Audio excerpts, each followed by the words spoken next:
Olympic দিবস উপলক্ষে all Tripura carrom অ্যাসোসিয়েশনের উদ্যোগে আগরতলার রাম ঠাকুর সংঘে অনুষ্ঠিত হলো এক প্রদর্শনী ক্যারাম ম্যাচ।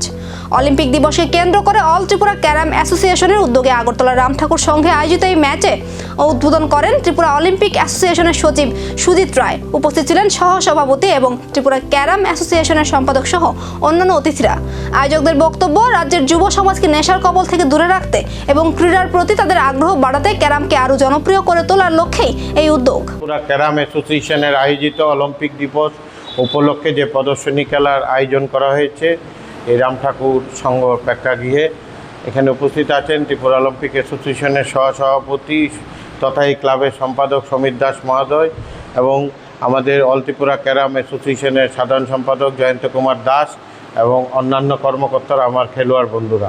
আপনারা জানেন যে বহুদিন পর আমরা এই ব্যানারটা ব্যবহার করে, অল ত্রিপুরা ক্যারাম অ্যাসোসিয়েশন ব্যবহার করে সঠিকভাবে একটি প্রদর্শনী ম্যাচের আয়োজন করতে পেরেছি। কারণ দীর্ঘদিন এই ক্যারাম অ্যাসোসিয়েশনটা নিয়ে তালবাহানা চলছিল, ক্যারাম অ্যাসোসিয়েশনের নাম দিয়ে বাইরের খেলোয়াড়রা খেলছিল। এটা রাহুমুক্তি ঘটিয়েছে জয়ন্তবাবু সহ। ক্যারাম কি পারবে যুব সমাজকে নেশার অন্ধকার থেকে দূরে রাখতে? ক্রীড়ার এই উদ্যোগ কতটা সফল হবে, এখন সেদিকেই নজর তাদের।